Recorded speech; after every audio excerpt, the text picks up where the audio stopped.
మన శరీరంలోని రక్తం ఎర్రగా ఉంటుంది. దీనికి ఆ రంగు రావడానికి కారణం హిమోగ్లోబిన్.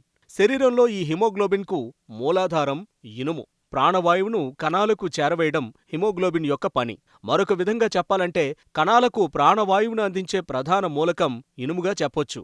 ఇనుము నిర్వర్తించే ప్రధాన ధర్మం ఇదే. మన రక్తంలో ఇనుము తగ్గితే రక్తహీనత వస్తుంది. దీనివల్ల గుండె దడ, అలసట వంటి లక్షణాలు కనిపిస్తాయి. ఐరన్ లోపిస్తే శరీరంలో మిగతా కణజాలాల కన్నా ముందుగా మెదడుకు ఆక్సిజన్ సరఫరా నిలిచిపోతుంది. ఫలితంగా మెదడులో రక్తనాళాలు ఉబ్బి తలనొప్పికి దారితీస్తుంది. ఐరన్ లోపానికి గురైతే చాక్పీస్, మట్టి, దుమ్ము, కాగితాల వంటి వాటిని తినాలనే కోరిక కలుగుతుంది. ఐరన్ లోపం వల్ల జుట్టు రాలటం వంటివి జరగొచ్చు. చర్మం పాలిపోతుంది. శ్వాస తీసుకోవడం కష్టంగా మారుతుంది. ఆహారంలో ఐరన్ అధికంగా ఉన్నప్పుడు శరీరంలో శక్తి, ఓపిక పెరుగుతాయి. ఐరన్ అధికంగా ఆకుకూరలు, బెల్లం, మాంసాహారంలో లభిస్తుంది. ఐరన్ లభించే పండ్లలో పుచ్చకాయ, బెర్రీస్, బ్లాక్బెర్రీ, స్ట్రాబెర్రీలు ముఖ్యమైనవి. వీటిలో ఐరన్తో పాటు యాంటీఆక్సిడెంట్స్, వైటమిన్ ఏ, ఈ కూడా ఉంటాయి. పల్లీలలో ఐరన్ అధికంగా ఉంటుంది. పల్లీలు నానబెట్టి వాటిలో బెల్లం, ఖర్జూరాలను చేర్చుకుని తీసుకుంటే ఐరన్ పుష్కలంగా లభిస్తుంది. రాగులు, సజ్జలలో ఇనుము అధికంగా ఉంటుంది. రాగిజావ, సజ్జ రొట్టెలు తినటం అలవాటు చేసుకోవాలి. సరైన ఆహారాలను తీసుకోవడం వల్ల ఐరన్ లోపాన్ని సులభంగా అధిగమించవచ్చు. మన శరీరంలోని రక్తం ఎర్రగా ఉంటుంది. దీనికి ఆ రంగు రావడానికి కారణం హిమోగ్లోబిన్. శరీరంలో ఈ హిమోగ్లోబిన్కు మూలాధారం ఇనుము. ప్రాణవాయువును కణాలకు చేరవేయడం హిమోగ్లోబిన్ యొక్క పని. మరొక విధంగా చెప్పాలంటే కణాలకు ప్రాణవాయువును అందించే ప్రధాన మూలకం ఇనుముగా చెప్పొచ్చు. ఇనుము నిర్వర్తించే ప్రధాన ధర్మం ఇదే.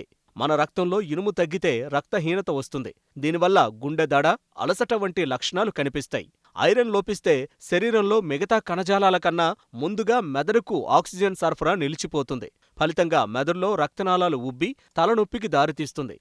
ఐరన్ లోపానికి గురైతే చాక్పీస్, మట్టి, దుమ్ము, కాగితాల వంటి వాటిని తినాలనే కోరిక కలుగుతుంది. ఐరన్ లోపం వల్ల జుట్టు రాలటం వంటివి జరగొచ్చు. చర్మం పాలిపోతుంది. శ్వాస తీసుకోవడం కష్టంగా మారుతుంది. ఆహారంలో ఐరన్ అధికంగా ఉన్నప్పుడు శరీరంలో శక్తి, ఓపిక పెరుగుతాయి. ఐరన్ అధికంగా ఆకుకూరలు, బెల్లం, మాంసాహారంలో లభిస్తుంది.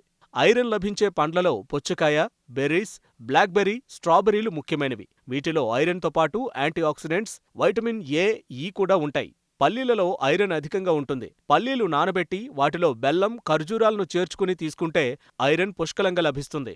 రాగులు, సజ్జలలో ఇనుము అధికంగా ఉంటుంది. రాగిజావ, సజ్జ రొట్టెలు తినటం అలవాటు చేసుకోవాలి. సరైన ఆహారాలను తీసుకోవడం వల్ల ఐరన్ లోపాన్ని సులభంగా అధిగమించవచ్చు. మన శరీరంలోని రక్తం ఎర్రగా ఉంటుంది. దీనికి ఆ రంగు రావడానికి కారణం హిమోగ్లోబిన్. శరీరంలో ఈ హిమోగ్లోబిన్కు మూలాధారం ఇనుము. ప్రాణవాయువును కణాలకు చేరవేయడం హిమోగ్లోబిన్ యొక్క పని. మరొక విధంగా చెప్పాలంటే కణాలకు ప్రాణవాయువును అందించే ప్రధాన మూలకం ఇనుముగా చెప్పొచ్చు.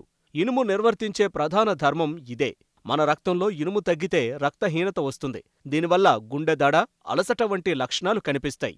ఐరన్ లోపిస్తే శరీరంలో మిగతా కణజాలాల కన్నా ముందుగా మెదడుకు ఆక్సిజన్ సరఫరా నిలిచిపోతుంది. ఫలితంగా మెదడులో రక్తనాళాలు ఉబ్బి తలనొప్పికి దారితీస్తుంది. ఐరన్ లోపానికి గురైతే చాక్పీస్, మట్టి, దుమ్ము, కాగితాల వంటి వాటిని తినాలనే కోరిక కలుగుతుంది. ఐరన్ లోపం వల్ల జుట్టు రాలటం వంటివి జరగొచ్చు. చర్మం పాలిపోతుంది. శ్వాస తీసుకోవడం కష్టంగా మారుతుంది. ఆహారంలో ఐరన్ అధికంగా ఉన్నప్పుడు శరీరంలో శక్తి, ఓపిక పెరుగుతాయి. ఐరన్ అధికంగా ఆకుకూరలు, బెల్లం, మాంసాహారంలో లభిస్తుంది. ఐరన్ లభించే పండ్లలో పుచ్చకాయ, బెర్రీస్, బ్లాక్బెర్రీ, స్ట్రాబెర్రీలు ముఖ్యమైనవి. వీటిలో ఐరన్తో పాటు యాంటీఆక్సిడెంట్స్, వైటమిన్ ఏ, ఈ కూడా ఉంటాయి. పల్లీలలో ఐరన్ అధికంగా ఉంటుంది. పల్లీలు నానబెట్టి వాటిలో బెల్లం, ఖర్జూరాలను చేర్చుకుని తీసుకుంటే ఐరన్ పుష్కలంగా లభిస్తుంది. రాగులు, సజ్జలలో ఇనుము అధికంగా ఉంటుంది. రాగిజావ, సజ్జ రొట్టెలు తినటం అలవాటు చేసుకోవాలి. సరైన ఆహారాలను తీసుకోవడం వల్ల ఐరన్ లోపాన్ని సులభంగా అధిగమించవచ్చు.